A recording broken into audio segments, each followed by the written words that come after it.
ci biir dëkk bi yoo xamante ni kenn xamul leen te ñu ngi liggéey bu am solo. mu noonu alors rendre obligatoire li nga xamante ni moom moo daal di nekk les visas électroniques yi nga xamante ni dañ koy daal di war a fay surtout ci li nga xamante ni moo di ressortissants yi nga xamante ni dañoo naan nekk en dehors du continent africain bokk na ci annonce yi nga xamante ni le premier ministre daal dina koy def. oui pourquoi pas ouais. Avec moom xaaral actuellement jàppal tous les moyens sont bons et toutes les ressources dañ leen war a exploiter dajal leen parce que loolu la réew mi soxla actuellement xaalis lañ soxla donc xaalis boobu nag lépp foo xamante xam nga état xaalisu état amul xet état bu xaalisam amoon xet du jàpp jaaykatu drogue nangu xaalisam dugal ko ci keesu état état bu xaalisam amoon xet du dem am société nationale boo xamante ni dafay def Paris Ousmane xam nga ni jullit la loolu moom kenn weranteetu ko fii ci réew mi tey bi heure jumaa di jot lu mu wax faaw ñu tënk ndax jumaa jaa ngi jege comme tey la àjjuma donc kooku xam nga ab jullit la ah pourtant tey moo la wax ne la dañuy taxé li jëm ci wàllu cigarette moo la wax ne dañuy taxé li jëm ci wàllu pari en ligne du dëgg donc li tax mu wax loolu c'est parce que effectivement c'est l'état qui va taxer te état bi du jullit du chrétien du ceddo yaa ngi dégg nu ma ko du athée déedéet c'est-à-dire état bi dafa laïque laïcité état bi nag mooy dafay garantir kenn ku ci nekk sa liberté de culte certes mais état amul diine donc comme état amul diine ka ca sàngara saak ka ca Paris baag ka ca cigarette saak ka ca boîte de nuit baag ñoom ñëpp ngay dajale lépp lu fa war a mën a génn comme xaalis nga génne ko dugal ko ci biir réew mi tali yu baax canalisation yu baax nit ñi am oto yu baax nit ñi am école yu baax nit ñi di faju di lekk parce que dans un pays boo réglé lekk naan santé lekk naan santé habitat mais li ci des boo ko fayloo nit ñi sax ñu fay ko boo doon xale yi dañuy fay léegi école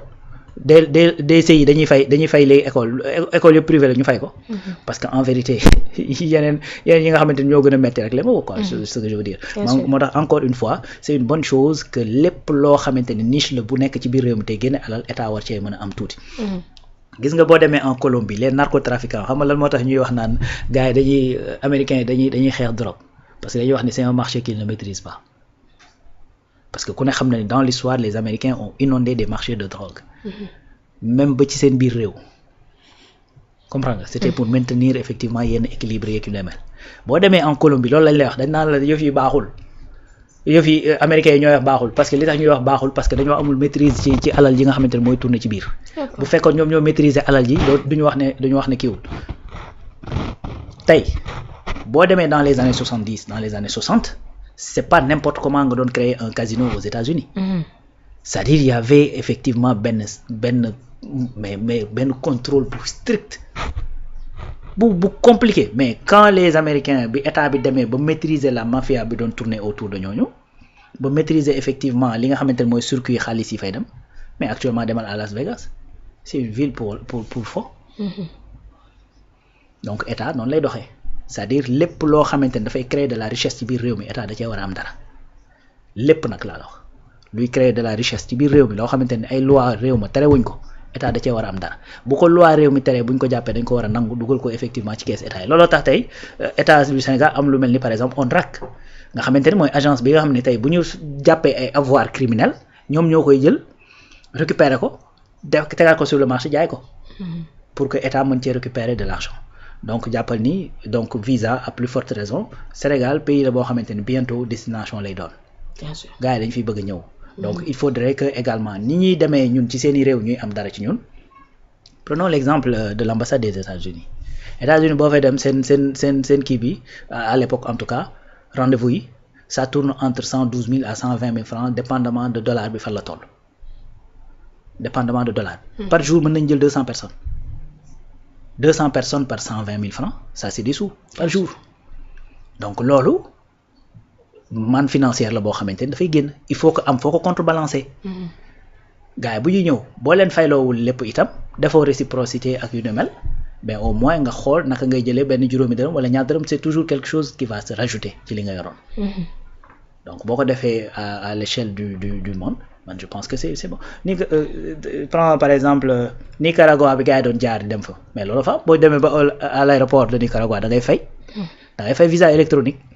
Australie boo fa bëggee dem da ngay fay visa électronique. ñeneen ak ñeneen donc je pense que Sénégal toll na foofu donc lépp nag loo ci gis waxtaanee la dina am peut-être ñoo xam ne dinañ leen ko exempter d'autres pas dinañ ci def ñeneen ay facilités et cetera mais il faudrait que ñi nga xamante ni ñooy jóge ci yeneen réew yi dugg ci Sénégal au moins en plus de bu ñu ñëwee fii li ñu fiy dépenser Sénégal mën a jël dara ci ñoom balaa ñoo ñëw parce que yeneen pays dañu ko def boo doon dem Turquie da ngay wuti visa mais boo fa demee da nga fay dépenser. boo dem Chine da ngay wuti visa mais boo fa demee da ngay dépenser. Bien sûr. Voilà donc un Chinois qui vient au Sénégal il faut que également mu jox ñu au moins tuuti ñun bu ñu ko dee jox 20 000 nañ delloo 10 000 yi. au moins du dëgg. donc bu ñëwee fii nag li mu fiy dépenser mu dépenser ko fi. Bien sûr. Voilà donc je pense que également ça fait partie des autres bonnes idées. Alors on en parlait tout bas moom le Premier ministre l'a dit en haut un remaniement s'impose pour que ce plan de redressement puisse être en marche. Oui waaw remaniement moom xam naa ni bon remaniement nag li soxna Aminata Diop doon wax rek laa ci kii c'est-à-dire du échec. Amélioration la. Donc tey boo def formation en qualité loolu lañ lay wax amélioration continue parce que parfois affaire yi dañuy obsolète souvent sax sa téléphone nga jékki-jékki di utiliser benn logiciel WhatsApp ba ci yàgg ñu jékki-jékki ne la WhatsApp changé nañ de version. Ah ben c'est pas parce que WhatsApp daa bon toujours parce que da nga koy utiliser ba tey mais dañ koy def dans le souci de mieux faire donc remaniement loolu kese la donc c'est dans le souci de mieux faire donc ñii mën nañ leen jëlee ministère bi yóbbu fële ñii ñu jëlee fee yóbbu fee ñii ñu changé leen yóbbu leen ci yeneen yoo xamante ne jàpp nañ ni foofu lañ gën a efficace également ku ne xam na ni fan yi ñu génn polémique yu bare amoon na fi surtout lu jëm ci wàllu justice bi par exemple à un moment sax même boo xoolee intérieur coow yi bari woon na fi non ministre et cetera xam nga. Après ça c'est un peu plus calmé lu jëm ci wàllu ministre de l'intérieur beeg yu ni mel d'ailleurs boo xoolee sax tey premier ministre bi ñu koy wax naan ko ci constitution bi est-ce que waruñu def de sorte que comme yenn pays am na fa bu nit. Gérer état boo jóge fi au moins mu am interdiction pendant un certain temps boo xam ne warul mën a génn dëkk bi. ba mu naan loolu su amoon ñu bari ñoo xamante ni génn nañu actuellement xëy na duñu génn en plus ne loolu sax bokk na ci li tax ñu doon wax à un certain moment naan interdiction yi tegul ci yoon ak yu ni mel. Ben li ko indi nag mooy que ni en ce moment là peut-être ministère boobu doon na kii donc il y a d'autres ministères.